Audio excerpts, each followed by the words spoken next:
Nadia tampaknya memiliki kehidupan sempurna, rumah megah, suami mapan, dan anak yang cerdas. Tapi di balik itu semua, dia menyimpan rahasia besar. Demi menyelamatkan keluarga dari kehancuran finansial, dia menjadi simpanan bos muda yang tampan, tapi misterius. Namun, semakin dalam dia terjerat, semakin banyak rahasia kelam yang terungkap, dan hidupnya pun berubah menjadi permainan hidup dan mati. Matahari mulai turun, sinarnya yang hangat perlahan memudar digantikan oleh bayangan-bayangan panjang di halaman depan rumah. Nadia duduk di sofa ruang tamu, menatap layar ponselnya tanpa benar-benar membaca apapun. Notifikasi dari grup WhatsApp para ibu kompleks perumahan terus berbunyi. Ada yang ngobrolin harga sayur naik, ada juga yang nge-share resep kue baru. Tapi Nadia cuma diam, matanya kosong, pikirannya melayang jauh ke tempat lain. Di luar sana, semua orang menganggap hidupnya sempurna. Rumah besar 2 lantai dengan taman rapi di depan. Suami mapan, Fajar, yang dikenal ramah dan baik sama tetangga. Anak laki-laki mereka, Arya, yang pintar, dan selalu ranking 1 di sekolah. Tapi kalau mereka tahu apa yang sebenarnya terjadi, di balik pintu coklat itu, mungkin mereka bakal mikir 2 kali sebelum bilang, Nadia tuh ibu rumah tangga idaman banget. Fajar pulang lagi sore ini. Seperti biasa, dia datang dengan wajah lelah tapi senyum yang dipaksakan. Dia melempar tas kerjanya ke sofa, lalu langsung menuju kamar mandi tanpa bicara banyak.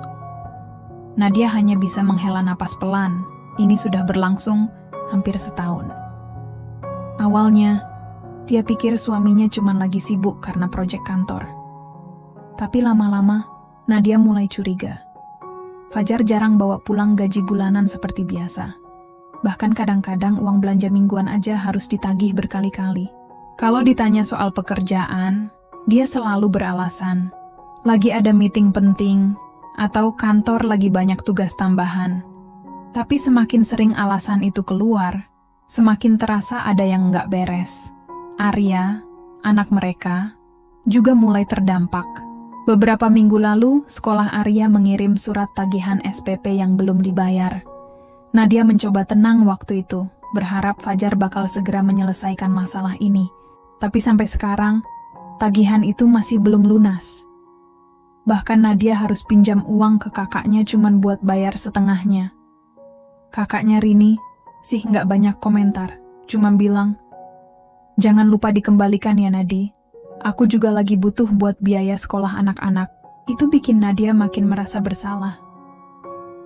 Mama, aku lapar. Suara Arya membuyarkan lamunan Nadia. Bocah 8 tahun itu berdiri di pintu ruang tamu, memegang mainan robot kesayangannya. Wajah polosnya nggak menunjukkan sedikit pun beban hidup yang sedang dialami orang tuanya. Sebentar ya nak, Mama siapin dulu, jawab Nadia, berusaha tersenyum meski hatinya rasanya kayak remuk. Di dapur, dia cuma nemuin sedikit bahan makanan tersisa. Beras masih ada, tapi lauknya tinggal telur dan sedikit tahu. Mau belanja lagi? Dompetnya udah tipis banget. Kartu ATM-nya juga hampir kosong. Nadia akhirnya memutuskan masak tumis tahu. Telur sederhana, cukup buat malam ini. Besok, entahlah. Sementara itu, Fajar keluar dari kamar mandi dengan handuk melingkar di lehernya. Dia duduk di meja makan tanpa bicara, matanya tertuju pada layar ponselnya. Nadia nyerahin piring makan malam, tapi Fajar cuma angguk pelan tanpa menatap matanya. Rasanya kayak ada tembok tebal yang makin lama makin tinggi antara mereka. Dulu, mereka sering ngobrol pas makan malam. Sekarang, Fajar lebih banyak diam, kadang cuma menjawab singkat kalau ditanya. Setelah makan malam, Nadia duduk di depan laptopnya, mencoba fokus ke pekerjaan sampingan yang dia tekuni beberapa bulan terakhir. Jualan online. Barang-barang kecil seperti baju anak, mainan, dan aksesoris. Tapi hasilnya nggak seberapa. Kadang-kadang, sehari cuma ada 1 pembeli. Masih jauh dari cukup buat menutupi kebutuhan keluarga. Nadia sempat mikir buat cari kerjaan, tapi gimana caranya? Urusan rumah tangga udah bikin dia capek setengah mati. Apalagi ditambah tekanan finansial yang makin hari makin berat. "Kenapa kamu nggak cerita apa-apa?" tanya Nadia tiba-tiba. Suaranya pelan tapi tegas. Fajar, yang lagi nonton TV cuma menoleh sebentar, lalu kembali fokus ke layar. "Apa maksud kamu?" balas Fajar, nada suaranya datar. "Kamu udah setahun lebih nggak bawa pulang gaji. Kamu nggak mikir apa-apa. Tagihan sekolah Arya aja belum lunas. Belum lagi utang kita ke Rini." Nadia nggak bisa lanjutin kata-katanya. Air matanya mulai menetes, tapi dia buru-buru ngelapnya supaya Fajar nggak lihat. Fajar mendesah pelan, lalu bangkit dari kursinya. "Urusanku, Nadi. Kamu nggak usah ikut campur." "Itu bukan urusanmu doang, Fajar. Ini keluarga kita!" bentak Nadia, suaranya meninggi. Dia nggak bisa nahan emosi lagi. Semua ketegangan yang selama ini dia pendam akhirnya meledak. Fajar nggak jawab. Dia cuma ambil kunci mobil di meja, lalu keluar rumah tanpa bicara lagi.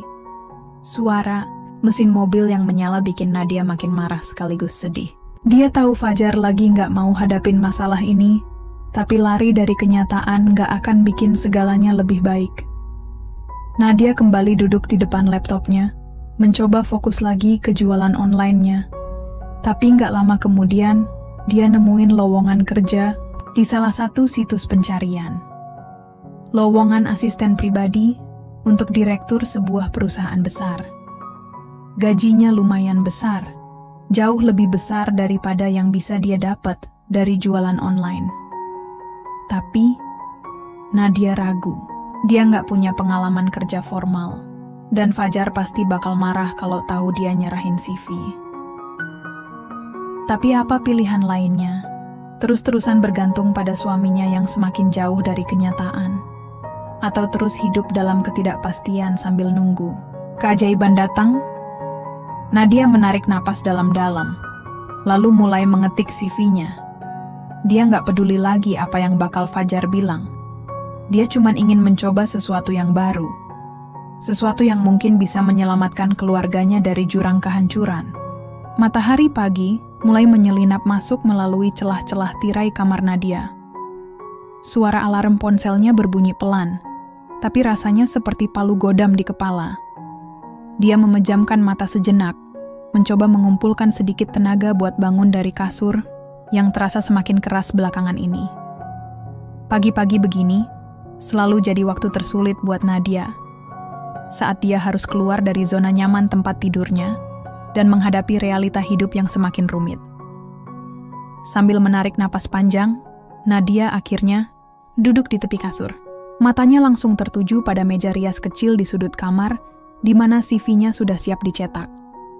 Kemarin malam, setelah Fajar pergi entah kemana, dia habiskan waktu menulis lamaran kerja untuk posisi asisten pribadi direktur di salah satu perusahaan besar. Dalam hati dia tahu ini adalah langkah nekat, tapi apalagi pilihan lainnya. Kalau dia nggak coba, siapa yang bakal bantu keluarganya? Setelah mandi dan sarapan sederhana, roti panggang dengan secangkir teh manis dingin, Nadia mengirimkan CV-nya via email. Rasanya ada campuran antara lega dan takut. Lega karena dia akhirnya nggak cuma diam aja menghadapi masalah, tapi takut juga karena dia nggak tahu apa yang bakal terjadi nanti. Apa mungkin perusahaan itu bakal serius mempertimbangkan aplikasinya? Atau malah bakal diabaikan begitu saja, beberapa hari berlalu tanpa kabar. Nadia udah hampir lupa sama lamarannya ketika ponselnya berdering suatu sore, nomor asing. Jantungnya langsung berdegup kencang saat dia angkat telepon. "Selamat sore, Bu Nadia. Saya Andi dari HRDPT. Delta Prima," kata suara di ujung telepon. "Kami ingin mengundang Ibu untuk wawancara kerja besok pukul 10 pagi. Nadia hampir menjatuhkan ponselnya. Wawancara? Berarti mereka serius mempertimbangkan lamarannya? Dia buru-buru bilang iya dan mencatat alamat perusahaan yang dikirim lewat WhatsApp. Tapi di balik kebahagiaan itu, ada rasa was-was juga. Perusahaan ini pasti besar, Direktur yang butuh asisten pribadi mungkin orang penting banget. Bisa nggak ya dia bekerja di lingkungan kayak gitu? Besoknya, Nadia bangun lebih pagi dari biasanya. Dia pakai baju terbaiknya, blus putih polos dipadu rok hitam selutut, dan sepatu flat yang sudah dibersihkan sampai kinclong. Arya masih tidur pas dia pamit ke Fajar, yang cuma manggut-manggut tanpa komentar banyak. Nggak ada dukungan, nggak ada semangat. Seperti biasa. Di dalam mobil, Nadia meremas tangannya sendiri, cemas bukan main. Ini pertama kalinya dia ikut wawancara kerja formal. Dia cuma berdoa agar bisa memberikan kesan baik. Setelah melewati jalan-jalan yang ramai, dia sampai di gedung pencakar langit megah milik PT, Delta Prima. Di dalam, suasana kantor tampak modern dan profesional. Semua orang berpakaian rapi, sibuk dengan laptop atau berbincang serius di ruang meeting. Dia disambut oleh seorang resepsionis ramah, yang kemudian mengantarnya ke ruang wawancara. Di sana, dia bertemu dua orang, seorang wanita paruh baya dari HRD dan seorang pria muda yang duduk di kursi besar di ujung meja.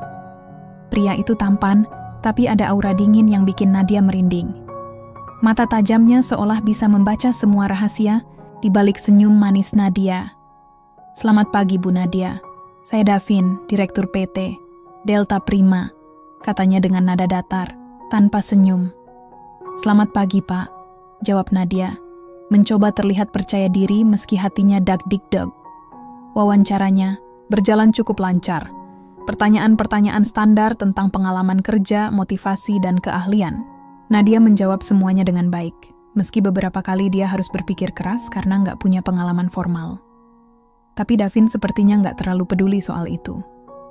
Matanya terus menatap Nadia, seolah ada sesuatu yang dia cari di balik jawaban-jawaban Nadia. Selesai wawancara, Nadia pulang dengan perasaan campur aduk. Dia merasa performanya lumayan bagus, tapi sikap dingin Davin bikin dia ragu. Apakah dia bakal diterima, atau malah bakal ditolak karena kurang pengalaman? Hari berikutnya, Nadia dapat kabar bahwa dia lolos ke tahap selanjutnya. Kali ini, dia diminta datang lagi ke kantor untuk tes administrasi dan psikotes. Prosesnya nggak terlalu sulit, tapi tekanan mentalnya tetap tinggi. Di tengah-tengah tes, Nadia nemuin Davin lagi di koridor. Kali ini, dia nggak sendirian. Ada seorang wanita cantik di sisinya, tersenyum manis sambil ngobrol santai sama Davin. Nadia sempat merasa iri, tapi buru-buru mengusir pikiran itu. Dia nggak punya waktu buat mikirin hal-hal kayak gitu. Beberapa hari kemudian, Nadia dapat email lagi. Dia diterima sebagai asisten pribadi Davin. Gajinya besar banget. Lebih dari cukup buat menutupi semua utang keluarga, bahkan sisanya bisa dipakai buat tabungan. Tapi ada satu syarat tambahan yang bikin dia deg-degan. Dia harus siap bekerja ekstra keras, termasuk kadang-kadang lembur sampai malam. Awalnya Nadia senang banget. Dia langsung cerita ke Fajar, berharap suaminya bakal senang juga. Tapi reaksi Fajar malah dingin. "Kerja di situ, kamu yakin?" tanyanya. Nada suaranya lebih mirip sindiran daripada dukungan. "Aku cuma mau bantu keluarga kita, Fajar. Kamu juga tahu kan kondisi kita gimana?" balas Nadia, mencoba sabar. Fajar nggak jawab. Dia cuma geleng-geleng kepala. Lalu pergi ke kamar, tanpa bicara lagi. Nadia nggak peduli. Dia udah mantap buat kerja, apapun resikonya. Di minggu pertama kerjanya, Nadia mulai sadar kenapa Davin terlihat begitu dingin. Pria itu benar-benar perfeksionis. Dia nggak segan-segan ngasih kritik tajam kalau pekerjaan Nadia kurang memuaskan. Tapi anehnya, semakin lama Nadia kerja sama dia, semakin dia merasa ada sesuatu yang nggak beres. Davin sering ngeliatin dia dengan tatapan aneh, seolah dia tahu sesuatu yang Nadia sendiri nggak tahu. Suatu sore, setelah rapat panjang, Davin memanggil Nadia ke ruangannya. Ruangan itu luas, dengan jendela besar yang menghadap ke kota. Davin duduk di kursi kulitnya, matanya menatap Nadia dengan intens. "Bu Nadia," katanya pelan, "saya tahu situasi keluarga Anda. Keuangan Anda sedang sulit, benar?" Nadia kaget. Dia nggak nyangka Davin bakal tahu hal kayak gitu. Iya Pak, tapi saya kerja di sini bukan cuma karena itu. Saya benar-benar ingin..." "Saya tahu," potong Davin cepat. Dia berdiri dari kursinya, lalu mendekati Nadia. Tapi saya bisa bantu Anda lebih banyak lagi. Uang, misalnya. Cukup buat menutupi semua utang Anda dan menyekolahkan anak Anda sampai lulus kuliah. Nadia bingung. Maksud Bapak? Davin tersenyum tipis, tapi tatapannya tetap tajam. Jadi wanita saya, di balik layar. Tidak ada yang tahu. Hanya Anda dan saya. Nadia rasanya kayak ditampar. Dia nggak nyangka bakal dapat penawaran kayak gini. Maaf Pak, saya nggak bisa, katanya cepat, suaranya gemetar. Pikirkan dulu, balas Davin, nada suaranya dingin tapi penuh tekanan. Anda punya waktu sampai besok. Nadia keluar dari ruangan itu dengan lutut lemas. Dia nggak tahu harus gimana. Penawaran itu bikin dia muak, tapi di sisi lain, dia juga tahu kalau dia nolak keluarganya bakal semakin hancur. Arya bakal putus sekolah, utang mereka bakal semakin menumpuk, dan Fajar udah nggak ada gunanya lagi. Malam itu, Nadia nggak bisa tidur. Dia mondar-mandir di kamarnya, mikirin penawaran Davin. Hatinya nggak rela, tapi logikanya bilang kalau ini satu-satunya jalan keluar. Akhirnya, dengan hati berat, dia memutuskan buat menerima tawaran itu. Bukan karena dia mau, tapi karena dia nggak punya pilihan lain. Esok paginya, dia datang ke ruangan Davin. Pria itu udah nunggu di sana, wajahnya dingin tapi matanya menyala. Keputusanmu? Tanyanya langsung. Nadia menarik napas dalam-dalam. Saya setuju, katanya pelan. Suaranya hampir nggak kedengeran. Davin tersenyum tipis, tapi senyum itu nggak sampai ke matanya. Bagus. Mulai besok, kamu kerja di bawah aturan baru. Nadia cuma bisa mengangguk, hatinya rasanya kayak remuk. Dia tahu, dari sini, hidupnya bakal berubah selamanya. Dan gak ada jaminan kalau perubahan itu bakal membawa kebaikan. Nadia mulai bekerja sebagai asisten pribadi Davin dengan perasaan yang campur aduk. Di permukaan, hubungan mereka tampak profesional. Nadia membantu mengatur jadwal rapat, menyiapkan dokumen penting, dan mengelola email Davin. Tapi di balik layar, ada sesuatu yang lebih gelap terjadi. Davin mulai meminta waktu khusus dengannya setelah jam kantor selesai. Mereka bertemu di ruang kerjanya yang sunyi, atau kadang-kadang di sebuah apartemen mewah yang disiapkan Davin untuk pertemuan rahasia mereka. Awalnya semua berlangsung dingin dan transaksional. Nadia merasa seperti boneka tanpa jiwa, hanya menjalankan tugas demi menyelamatkan keluarganya. Tapi lama-lama, Davin mulai bersikap berbeda. Dia menjadi lebih perhatian, bahkan hampir manusiawi. Kadang-kadang dia menanyakan kabar Arya, atau memberikan saran kecil tentang bagaimana menghadapi Fajar. Ada sesuatu dalam matanya yang membuat Nadia bingung. Seolah dia punya alasan pribadi kenapa dia memilih Nadia, bukan wanita lain. Kenapa aku? Tanya Nadia suatu malam, ketika mereka berada di apartemen itu. Suara Nadia pelan, tapi ada nada penasaran yang tak bisa dia sembunyikan. Davin diam sejenak, lalu tersenyum tipis. Karena kamu berbeda, katanya. Nada suaranya datar tapi ada sesuatu yang mendalam di dalamnya. Berbeda gimana? Kenapa enggak wanita lain? Pasti banyak yang lebih cantik atau lebih pintar dariku. Davin tidak langsung menjawab. Dia bangkit dari kursinya, lalu berdiri di dekat jendela besar yang menghadap ke kota. Cahaya lampu-lampu kota memantul di matanya yang tajam. Ada sesuatu tentangmu yang enggak bisa aku abaikan. Sesuatu yang familiar. Nadia merasa bulu, kuduknya berdiri. Kata-kata Davin terdengar seperti teka-teki yang belum bisa dia pecahkan. Apa maksudnya dengan familiar? Apakah ini hanya cara Davin untuk membuatnya merasa istimewa? Atau ada sesuatu yang lebih besar? Pulang dari pertemuan itu, Nadia tidak bisa tidur. Pikirannya terus tertuju pada kata-kata Davin. Familiar. Apa artinya? Apakah Davin sudah tahu sesuatu tentang dirinya sejak awal? Rasa penasarannya semakin besar, sampai akhirnya dia memutuskan untuk menyelidiki masa lalu Davin. Malam-malam, setelah Arya tidur, Nadia mulai mencari informasi tentang Davin di internet. Awalnya, Dia hanya menemukan artikel-artikel standar tentang karier cemerlangnya sebagai direktur muda PT Delta Prima. Tapi semakin dalam dia mencari, semakin banyak hal aneh yang dia temukan. Misalnya, foto-foto lama Davin saat masih kecil. Ada satu foto yang benar-benar mengejutkan Nadia. Davin kecil sedang berdiri di samping seorang wanita yang sangat mirip dengan ibunya.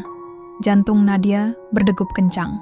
Dia ingat cerita ibunya dulu tentang bagaimana dia pernah bekerja di sebuah perusahaan besar, tapi kemudian meninggal secara tragis setelah dituduh mencuri uang perusahaan. Apakah ada hubungan antara ibunya dan keluarga Davin? Nadia tidak bisa berhenti sampai di situ. Dia mulai mencari informasi lebih lanjut. Setelah beberapa hari mencari, dia menemukan fakta mengejutkan. Ayah kandung Davin adalah orang yang sama, yang pernah menelantarkan ibu Nadia puluhan tahun lalu. Artinya, Davin dan Nadia adalah saudara tiri. Nadia rasanya mau pingsan. Semua ini mulai masuk akal. Kenapa Davin tahu begitu banyak tentang keluarganya? Kenapa dia memilih Nadia, bukan wanita lain? Ini semua bukan cuma soal hubungan terlarang, tapi juga tentang dendam lama yang melibatkan keluarga mereka. Nadia nggak bisa tidur lagi. Setelah menemukan bahwa Davin adalah saudara tirinya, otaknya kayak mesin yang terus berputar tanpa henti. Dia udah coba ngehindarin pikiran itu, tapi makin lama makin nggak bisa. Semua yang dia alami selama ini, hubungan, rahasia sama Davin, tekanan dari Fajar, kebohongan demi kebohongan, semuanya tiba-tiba jadi lebih buruk. Nggak cuma karena Davin ternyata saudara tirinya, tapi juga karena ada satu hal lagi yang bikin dunianya benar-benar runtuh. Fajar, suaminya, sendiri. Awalnya Nadia cuma curiga. Fajar jarang di rumah belakangan ini, dan setiap kali ditanya, dia selalu ngasih alasan klise. Lagi ada proyek, atau kantor butuh aku. Tapi setelah semua masalah uang keluarga mulai mendesak, Nadia nggak bisa lagi percaya omongan kosong suaminya.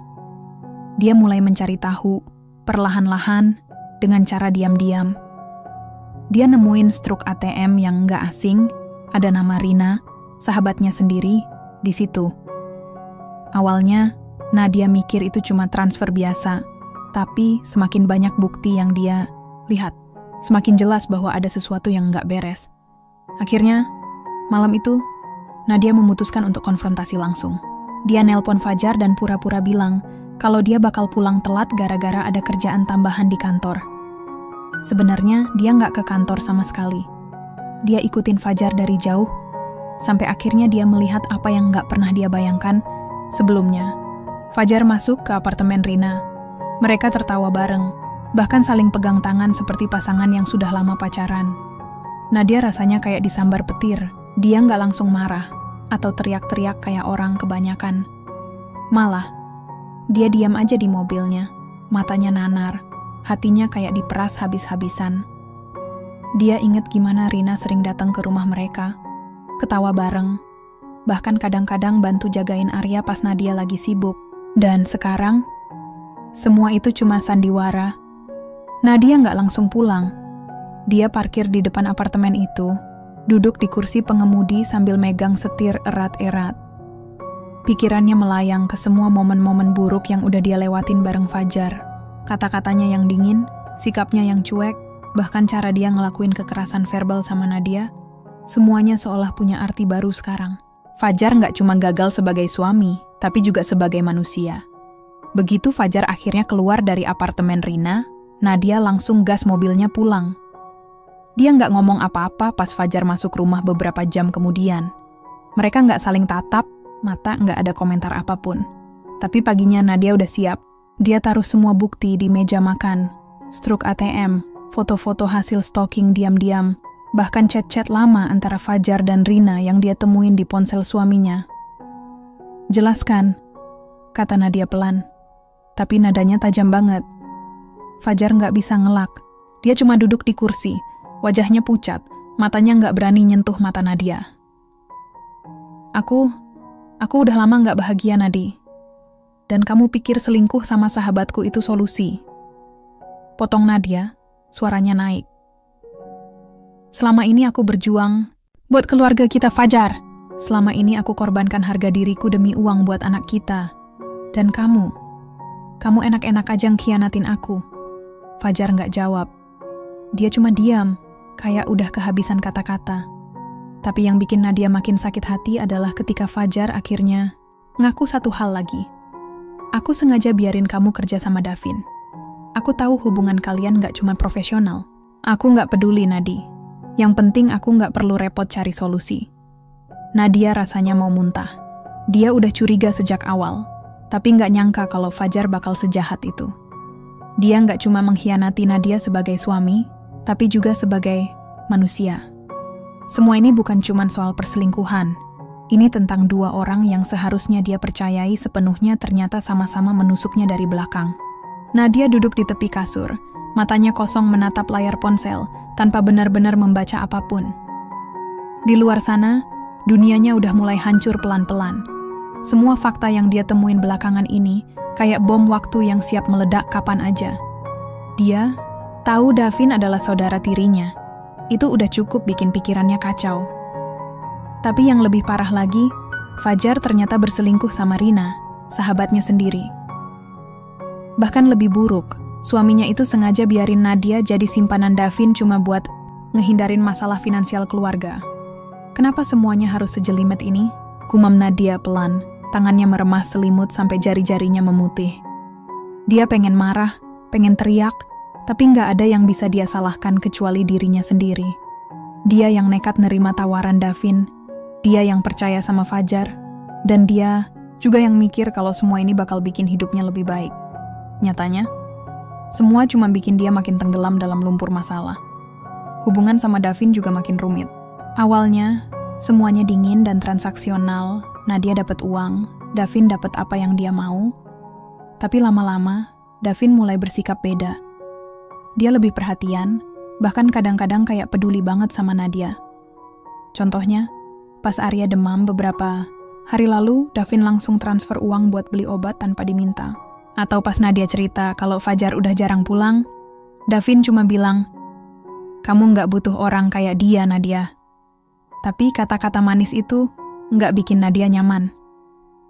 Malah, semakin banyak Davin nunjukin perhatian, semakin besar rasa curiga di hati Nadia. Kenapa dia begitu baik? Apakah ini cuma sandiwara buat manipulasi dia? Atau mungkin Davin beneran punya perasaan sama dia? Suatu malam, mereka ketemu di apartemen rahasia itu lagi. Suasana dingin, lampu redup, dan hanya ada suara angin yang bocor dari celah-celah jendela. Nadia duduk di sofa kecil, sementara Davin berdiri di dekat jendela, matanya ngelihat keluar ke arah kota yang dipenuhi lampu-lampu. Mereka nggak ngomong apa-apa buat beberapa saat, cuma diam, kayak sama-sama mikirin hal-hal yang nggak bisa diungkapin dengan kata-kata. "Aku tahu kamu anaknya dia," kata Davin tiba-tiba. Suaranya datar, tapi ada nada serius di situ. Nadia kaget. Dia langsung duduk tegak. Matanya fokus ke punggung Davin. "Maksud kamu?" "Ayahku," balas Davin, masih nggak menoleh. "Aku tahu dia dulu ada hubungan sama ibumu. Aku tahu apa yang dia lakuin sama keluargamu. Dan aku tahu kamu dari awal, Nadia. Kenapa kamu nggak bilang dari dulu?" tanya Nadia. Suaranya gemetar. Dia benar-benar nggak nyangka kalau Davin udah tahu segalanya sejak awal. "Aku butuh waktu buat yakin kalau kamu layak dipercaya," jawab Davin pelan. "Aku nggak cuma pengen balas dendam ke keluargamu. Aku pengen lihat siapa kamu sebenarnya." Nadia rasanya kayak disambar petir. Jadi semua ini nggak cuma soal dendam. Davin nggak cuma pengen hancurin keluarganya, tapi kenapa dia nggak bilang dari awal? Kenapa dia biarin Nadia terjerat dalam hubungan yang salah? "Jadi apa rencanamu sekarang?" tanya Nadia. Nada suaranya keras.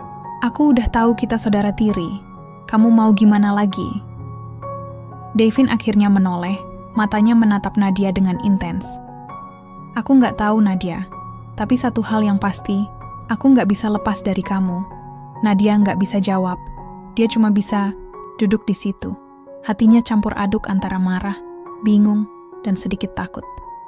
Apa Davin beneran sayang sama dia?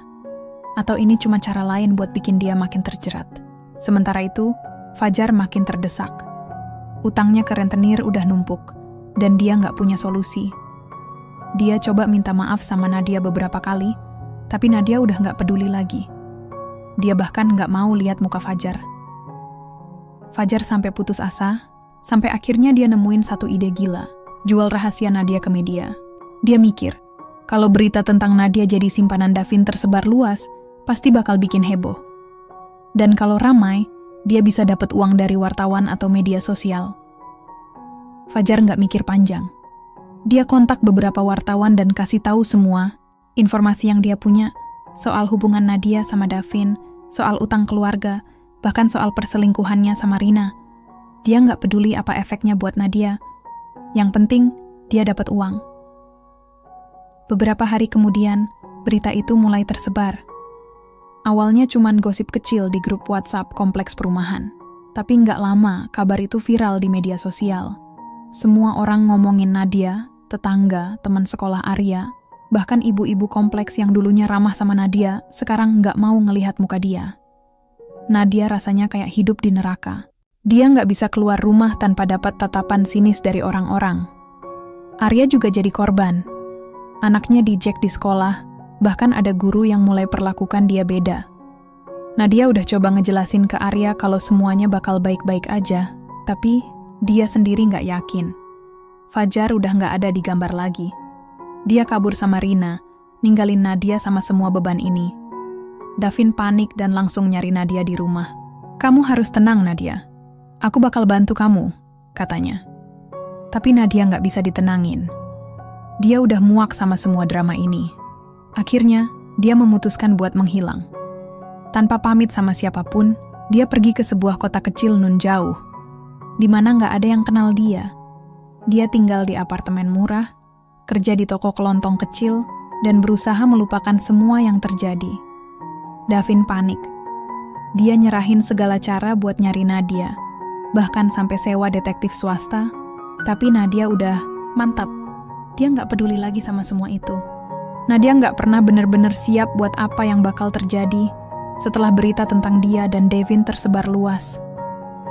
Semua kayak bom atom yang meledak tanpa ampun, menghancurkan semua sisi hidupnya, keluarga, harga diri, bahkan hubungan sama orang-orang di sekitarnya.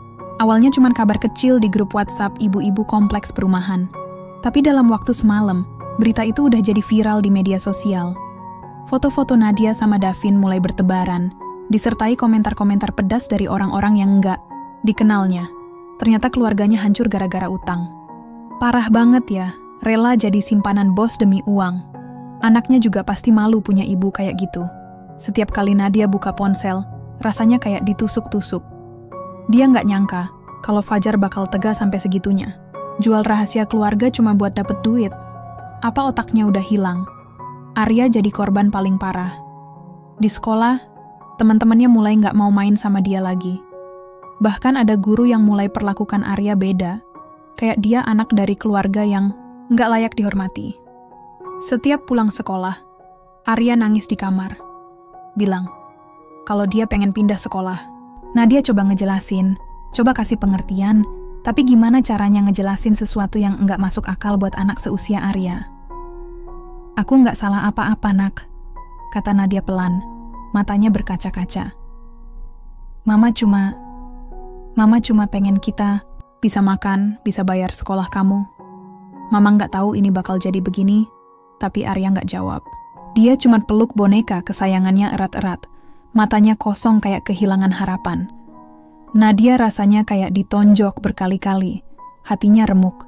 Semua yang dia lakuin selama ini, kerja keras, korban harga diri, bahkan jadi simpanan Davin, semua itu cuma bikin dia makin tenggelam dalam lumpur kehancuran. Davin nyerahin segala cara buat nyari Nadia. Dia nelpon berkali-kali, tapi Nadia nggak angkat. Dia datang ke rumah, tapi Nadia udah nggak tinggal di situ lagi. Semua barang-barangnya udah dia bawa ke apartemen murah di pinggiran kota, nun jauh dari keramaian. Dia nggak peduli sama panggilan Davin, nggak peduli sama permintaan maafnya. Dia cuma pengen lari dari semua ini. Suatu sore, saat hujan deras mulai turun, Davin akhirnya nemuin lokasi apartemen Nadia. Dia ketok pintu beberapa kali, tapi Nadia nggak langsung bukain. Devin akhirnya nekat masuk lewat petugas keamanan apartemen, bilang kalau ini darurat. Begitu dia masuk, dia lihat Nadia duduk di sofa kecil. Matanya merah kayak habis nangis. "Kenapa kamu kabur?" tanya Davin langsung. Suaranya keras, tapi ada nada putus asa di situ. Nadia nggak jawab. Dia cuma duduk diam, matanya nggak ngelihat mata Davin. "Kamu masih nggak ngerti juga ya?" balasnya pelan. "Semua ini udah kelewatan. Aku nggak bisa terus-terusan jadi korban. Kamu tahu siapa aku sejak awal, Davin. Kamu tahu kita saudara tiri, tapi kamu tetap manfaatin aku. Dan sekarang, berita ini udah bikin hidup aku hancur." Davin diam sejenak. Wajahnya tampak tegang, kayak lagi mikirin sesuatu yang berat. "Aku nggak manfaatin kamu, Nadia," katanya pelan. Aku sayang sama kamu. Aku nggak tahu kenapa, tapi aku nggak bisa lepas dari kamu." Nadia tertawa sinis. "Sayang, kamu serius ngomong gitu? Kamu tahu kita saudara tiri, Davin. Bukan cuman itu, kamu tahu keluargamu udah hancurin keluargaku bertahun-tahun. Lalu, oh, ini bukan soal cinta, ini soal dendam." Davin nggak bisa jawab. Dia cuma duduk di kursi dekat Nadia, wajahnya tampak lelah banget. Dia nggak bisa ngejelasin kenapa dia nggak bisa lepas dari Nadia. Rasanya kayak ada sesuatu yang kuat banget ngikat mereka berdua. Entah itu rasa bersalah, dendam, atau mungkin cinta. Sementara itu, Fajar udah ditangkap sama rentenir. Utangnya udah kelewatan, dan dia nggak bisa bayar. Rina ninggalin dia begitu aja, nggak peduli sama nasibnya. Fajar sampai harus tidur di emperan toko karena nggak punya tempat tinggal lagi.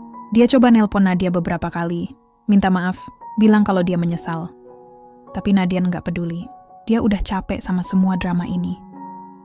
"Aku udah nggak peduli sama kamu lagi, Fajar," balas Nadia dingin. Pas akhirnya dia angkat telepon dari Fajar.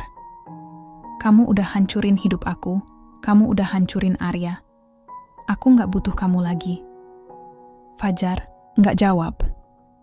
Dia cuma nangis di ujung telepon, kayak udah kehabisan kata-kata buat ngejelasin semuanya.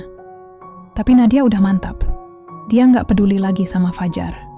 Beberapa hari kemudian, Nadia memutuskan buat benar-benar menghilang. Dia resign dari pekerjaannya sebagai asisten pribadi Davin, bahkan nggak ngasih kabar apapun ke kantor. Dia pindah ke kota lain, nun jauh dari keramaian Jakarta. Dia tinggal di sebuah kontrakan kecil, kerja di warung makan milik tetangga, dan fokus ngurus Arya. Dia nggak peduli lagi sama masa lalunya. Dia cuma pengen move on. Davin panik. Dia sewa detektif swasta buat nyari Nadia. Tapi Nadia udah nggak bisa ditemuin lagi. Dia kayak lenyap begitu aja dari peredaran. Davin sadar, mungkin ini karma buat semuanya, cara Nadia balas dendam sama dia.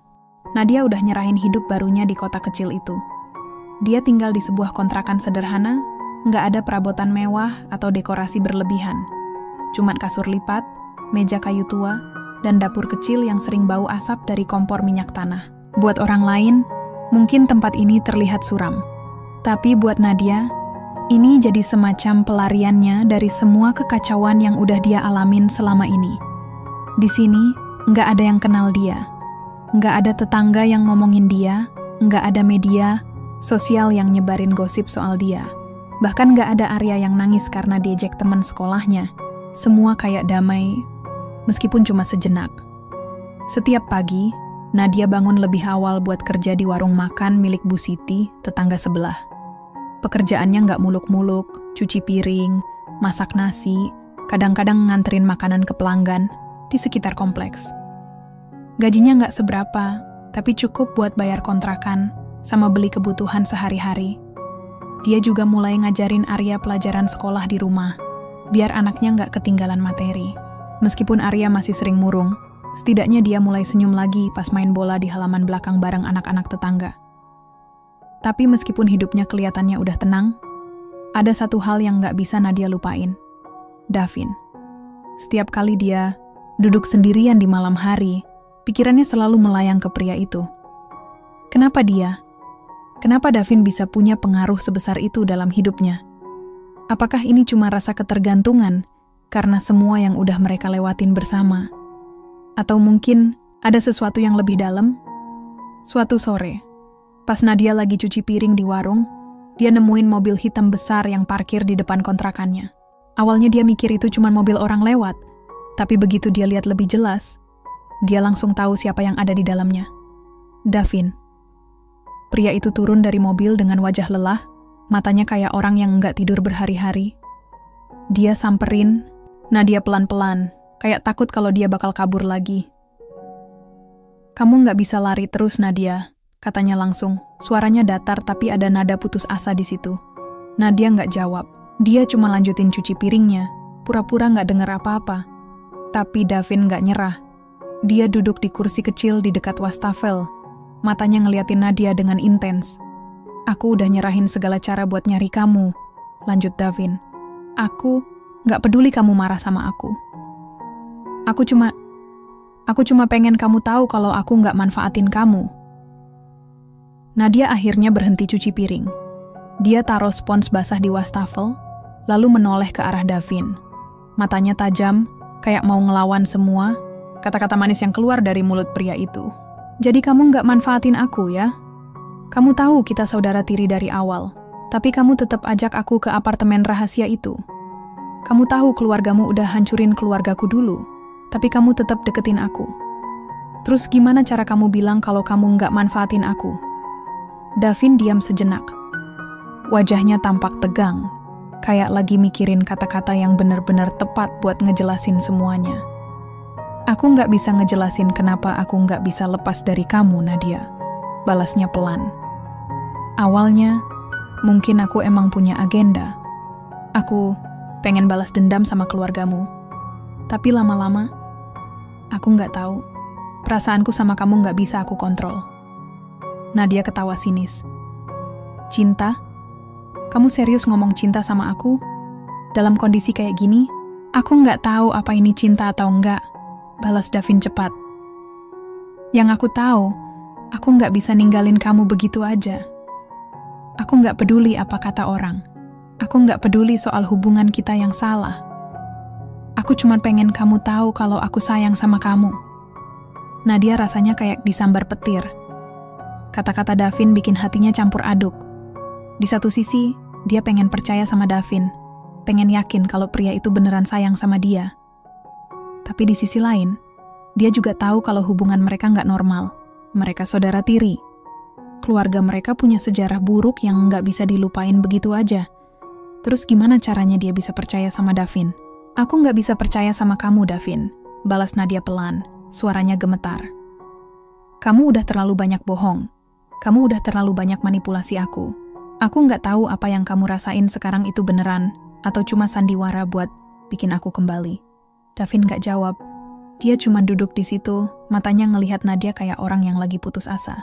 Dia ngerti kenapa Nadia nggak bisa langsung percaya sama dia. Tapi dia juga tahu kalau dia nggak bisa ninggalin Nadia begitu aja. Dia udah terlalu dalam terjerat dalam hubungan ini. Sementara itu, Fajar udah benar-benar hancur. Utangnya ke rentenir belum lunas, dan dia nggak punya uang buat bayar. Rentenir mulai ngancam bakal ngambil barang-barangnya, bahkan nyerempet-nyerempet ngancam nyawa. Rina udah lama ninggalin dia, nggak peduli sama nasibnya.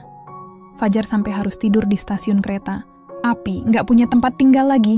Dia coba nelpon Nadia beberapa kali, tapi Nadia udah blokir nomornya. "Aku udah nggak peduli sama kamu lagi, Fajar," kata Nadia dingin pas akhirnya dia angkat telepon dari Fajar. "Kamu udah hancurin hidup aku. Kamu udah hancurin Arya.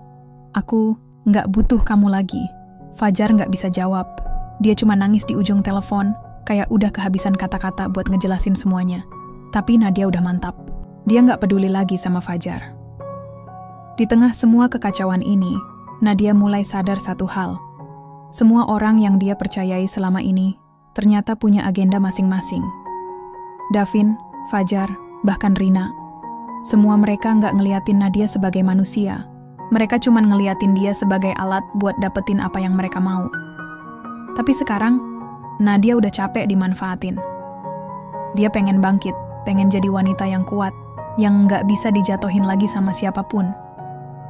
Dia nggak tahu apa yang bakal terjadi ke depannya. Dia juga nggak tahu apakah dia bakal bisa percaya sama Davin lagi atau enggak. Yang pasti, dia udah nggak mau jadi korban lagi. Dia udah siap buat melawan. Nadia udah nyerahin hidup barunya di kota kecil itu. Dia tinggal di sebuah kontrakan sederhana, nggak ada perabotan mewah atau dekorasi berlebihan. Cuma kasur lipat, meja kayu tua, dan dapur kecil yang sering bau asap dari kompor minyak tanah. Buat orang lain, mungkin tempat ini terlihat suram. Tapi buat Nadia, ini jadi semacam pelariannya dari semua kekacauan yang udah dia alamin selama ini. Di sini, nggak ada yang kenal dia. Nggak ada tetangga yang ngomongin dia, nggak ada media sosial yang nyebarin gosip soal dia. Bahkan nggak ada Arya yang nangis karena diejek teman sekolahnya. Semua kayak damai, meskipun cuma sejenak. Setiap pagi, Nadia bangun lebih awal buat kerja di warung makan milik Bu Siti, tetangga sebelah. Pekerjaannya nggak muluk-muluk, cuci piring, masak nasi, kadang-kadang nganterin makanan ke pelanggan di sekitar kompleks. Gajinya nggak seberapa, tapi cukup buat bayar kontrakan sama beli kebutuhan sehari-hari. Dia juga mulai ngajarin Arya pelajaran sekolah di rumah, biar anaknya nggak ketinggalan materi. Meskipun Arya masih sering murung, setidaknya dia mulai senyum lagi pas main bola di halaman belakang bareng anak-anak tetangga. Tapi meskipun hidupnya kelihatannya udah tenang, ada satu hal yang nggak bisa Nadia lupain. Davin. Setiap kali dia duduk sendirian di malam hari, pikirannya selalu melayang ke pria itu. Kenapa dia? Kenapa Davin bisa punya pengaruh sebesar itu dalam hidupnya? Apakah ini cuma rasa ketergantungan karena semua yang udah mereka lewatin bersama? Atau mungkin ada sesuatu yang lebih dalam? Suatu sore, pas Nadia lagi cuci piring di warung, dia nemuin mobil hitam besar yang parkir di depan kontrakannya. Awalnya dia mikir itu cuma mobil orang lewat, tapi begitu dia lihat lebih jelas, dia langsung tahu siapa yang ada di dalamnya. Davin.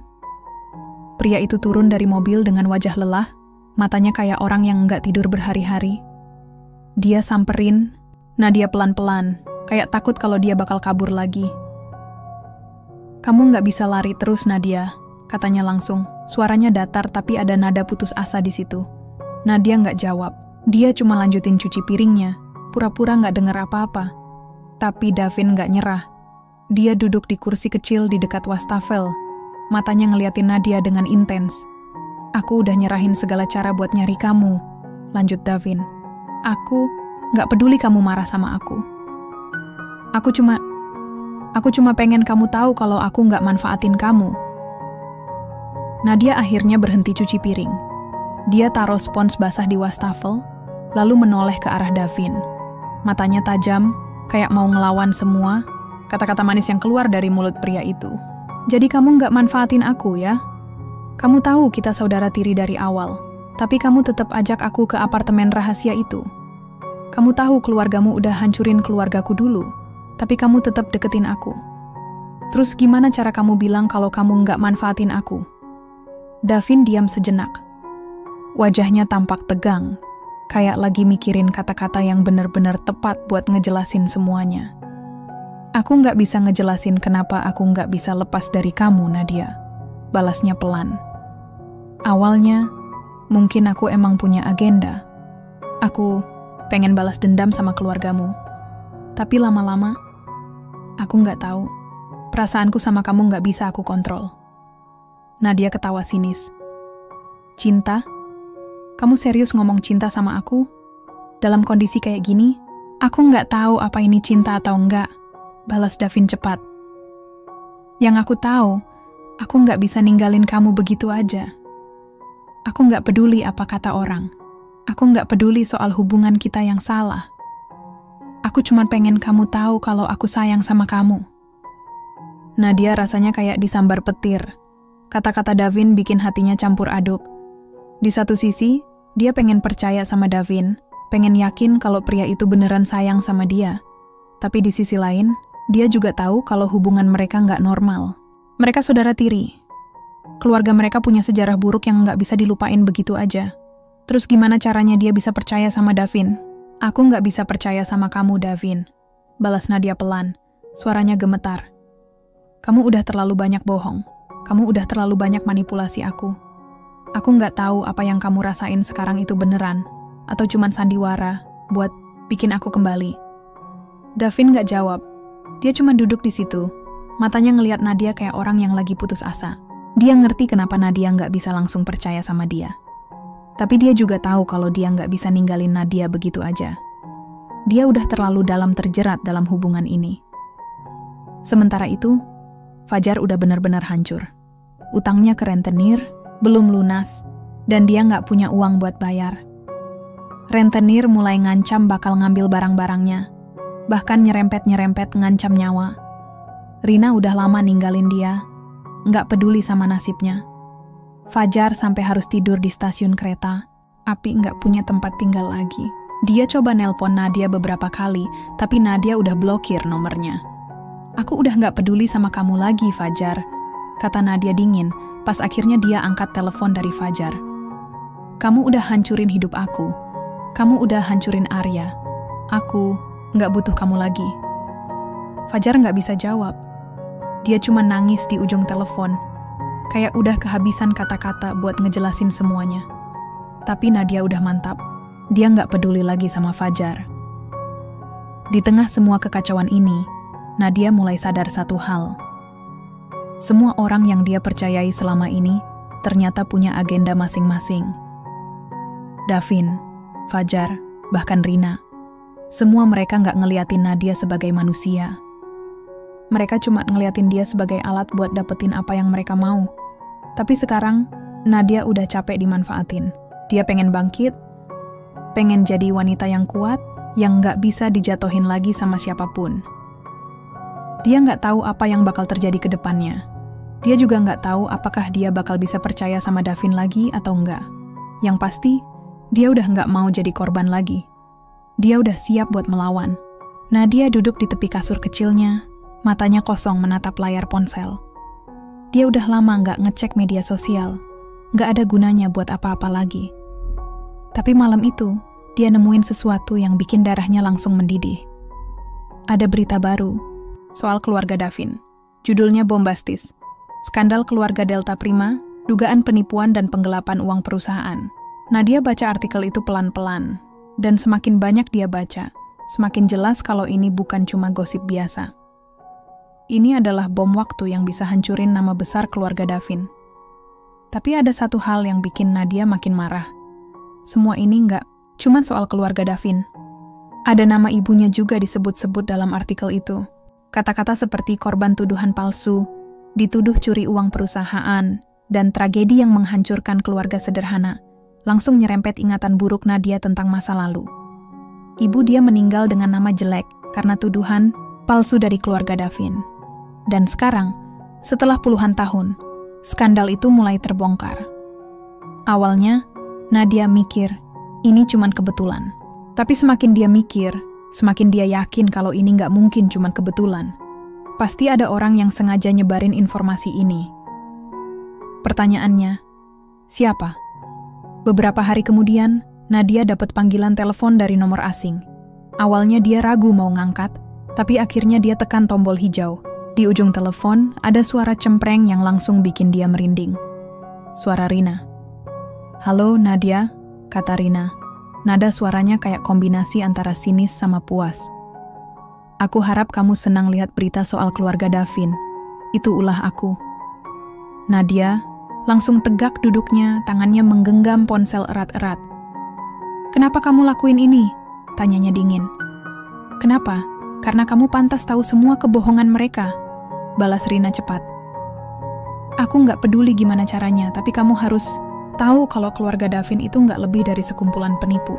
Ibuku pernah kerja di perusahaan mereka. Dan mereka juga udah ngelakuin hal yang sama ke keluargaku. Jadi, anggap aja ini balas dendam." Nadia nggak bisa jawab langsung. Dia tahu Rina punya dendam pribadi sama keluarga Davin, tapi dia nggak nyangka kalau sahabatnya bakal segitunya. "Apa hubungannya sama aku?" tanya Nadia akhirnya. "Aku tahu kamu juga korban mereka, Nadia," balas Rina santai. "Kamu pikir Davin deketin kamu karena dia sayang sama kamu? Ngimpi. Dia cuman manfaatin kamu buat bayar utang dosa keluarganya. Kamu cuman alat buat dia." Nadia rasanya kayak ditampar keras-keras. Kata-kata Rina kayak memukul semua pertahanannya. Dia udah curiga sama Davin dari awal, tapi dia selalu nyerahin dirinya buat percaya sama pria itu. Sekarang, semua kecurigaannya jadi kenyataan. Aku nggak peduli lagi sama siapapun, balas Nadia pelan, suaranya dingin banget. Aku cuma pengen semua ini beres. Aku cuma pengen balas semua kebohongan mereka. Setelah nelpon Rina, Nadia mulai bikin rencana. Dia nggak mau lagi jadi korban. Dia pengen semua orang tahu kebenaran soal keluarga Davin, soal Fajar, bahkan soal dirinya sendiri. Dia pengen balas dendam atas semua rasa sakit yang udah dia alamin selama ini. Dia mulai ngumpulin semua bukti-bukti yang dia punya. Chat-chat lama sama Davin, struk ATM yang nunjukin transferan gelap, bahkan rekaman suara dari percakapan dia sama Fajar pas konfrontasi dulu. Semua itu dia kirim ke media online ternama, barengan sama surat panjang yang dia tulis sendiri. Surat itu jelasin semua, hubungan, rahasia dia sama Davin, perselingkuhan Fajar sama Rina, bahkan skandal lama keluarga Davin yang melibatkan ibunya. Ini bukan cuma soal aku, tulis Nadia di surat itu. Ini soal keadilan. Aku udah jadi korban terlalu lama.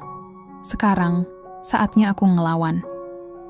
Seminggu kemudian, berita itu mulai tersebar luas. Media nasional ngangkat cerita Nadia sebagai headline besar-besaran. Publik langsung heboh.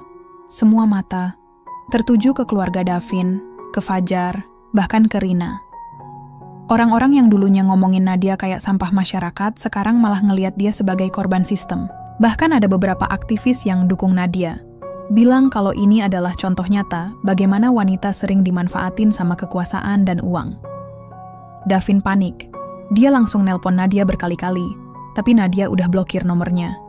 Dia juga nyerahin segala cara buat ketemu langsung sama Nadia, tapi Nadia nggak mau lihat muka dia lagi. Semua permintaan maaf Davin nggak ada artinya buat Nadia sekarang. Dia udah mantap buat ninggalin semua drama itu. Fajar juga nggak luput dari hukuman. Utangnya ke rentenir makin numpuk, dan dia sampai dipukulin beberapa kali sama preman bayaran. Rina? Dia kabur entah kemana. Nggak ada yang tahu keberadaannya lagi. Karma kayaknya udah mulai balik ke semua orang yang ngehianatin Nadia. Di tengah semua kehebohan itu, Nadia tetap tenang. Dia nggak peduli lagi sama apa kata orang. Yang penting buat dia sekarang adalah Arya. Anaknya udah mulai senyum lagi, main bola sama teman-temannya di halaman belakang kontrakan.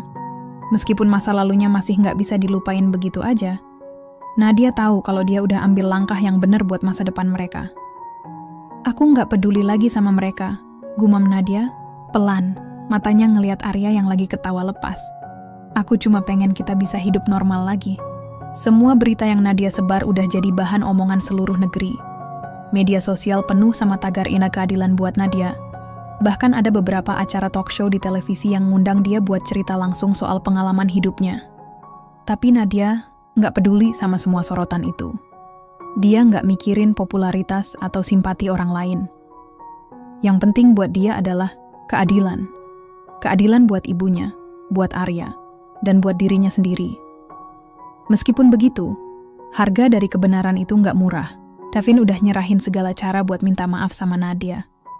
Dia datang ke kontrakannya malam-malam, wajahnya lelah banget kayak orang yang lagi putus asa. Aku nggak tahu apa yang bakal bikin kamu percaya lagi sama aku, katanya pelan. Suaranya kayak orang yang udah kehabisan kata-kata. Tapi aku mohon, kasih aku kesempatan. Nadia cuma lirik Davin sekilas, matanya dingin.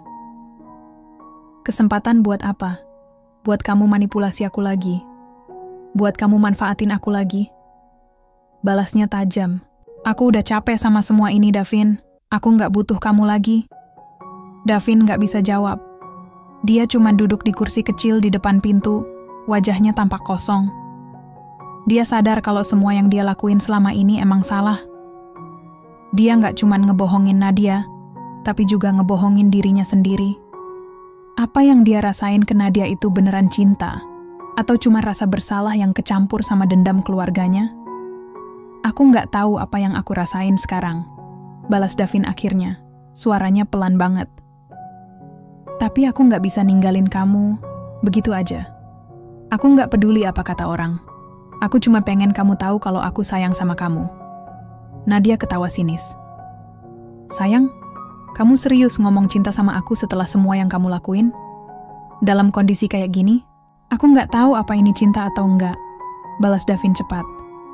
Yang aku tahu, aku nggak bisa ninggalin kamu begitu aja. Aku nggak peduli apa kata orang.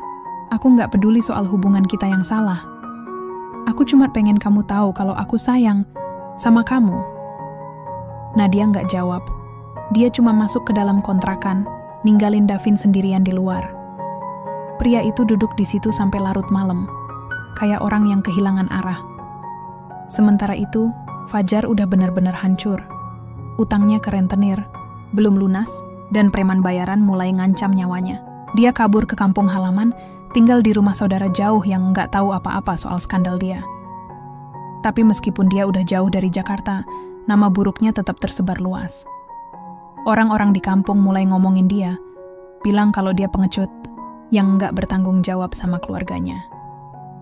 Aku nggak peduli lagi sama kamu, Fajar, kata Nadia dingin, pas akhirnya dia nelpon mantan suaminya itu. Kamu udah hancurin hidup aku, kamu udah hancurin Arya. Aku nggak butuh kamu lagi. Fajar nggak bisa jawab. Dia cuma nangis di ujung telepon, kayak udah kehabisan kata-kata buat ngejelasin semuanya. Tapi Nadia udah mantap. Dia nggak peduli lagi sama Fajar. Rina juga nggak luput dari karma.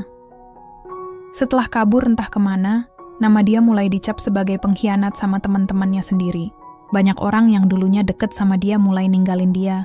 Bahkan ada yang nyebarin rumor kalau Rina terlibat dalam skandal keluarga Davin. Rina sampai harus kerja jadi pelayan di sebuah warung pinggir jalan buat nyambung hidup.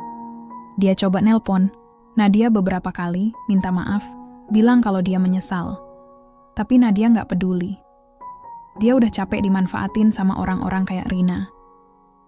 Di tengah semua kekacauan ini, Nadia mulai sadar satu hal. Kebenaran itu mahal harganya. Dia berhasil membongkar semua kebohongan keluarga Davin, Fajar, bahkan Rina. Tapi dia juga kehilangan banyak hal.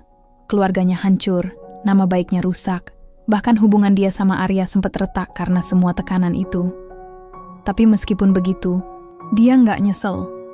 Dia tahu kalau ini adalah langkah yang benar buat masa depan mereka. Aku nggak peduli lagi sama mereka, gumam Nadia pelan. Matanya ngeliat Arya yang lagi ketawa lepas main bola di halaman belakang kontrakan. Aku cuman pengen kita bisa hidup normal lagi. Beberapa bulan berlalu setelah semua kekacauan itu terselesaikan. Nadia nggak pernah nyangka kalau hidupnya bakal berubah sejauh ini. Dari ibu rumah tangga biasa yang cuma pengen ngejagain keluarganya, sampai jadi wanita kuat yang berani melawan semua orang yang udah ngkhianatin dia. Tapi meskipun begitu, dia tahu kalau perjalanan dia belum benar-benar selesai.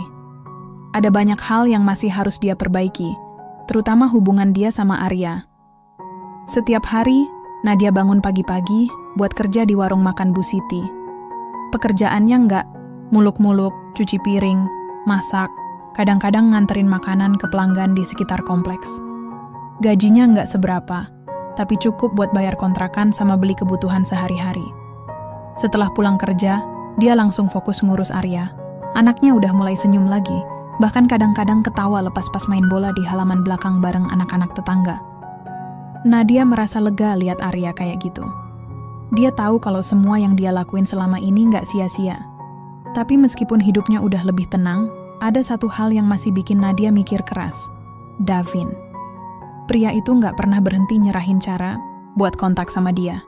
Nelpon, kirim pesan, bahkan datang langsung ke kontrakannya malam-malam. Tapi Nadia udah mantap. Dia nggak mau lagi dimanfaatin sama siapapun, termasuk Davin. Aku nggak bisa percaya sama kamu lagi, kata Nadia dingin pas Davin datang ke kontrakannya suatu sore. Kamu udah terlalu banyak bohong. Kamu udah terlalu banyak manipulasi. Aku nggak tahu apa yang kamu rasain sekarang itu beneran atau cuma sandiwara buat bikin aku kembali. Davin nggak jawab. Dia cuma duduk di kursi kecil di depan pintu. Wajahnya tampak kosong. Dia sadar kalau semua yang dia lakuin selama ini emang salah. Dia nggak cuma ngebohongin Nadia, tapi juga ngebohongin dirinya sendiri.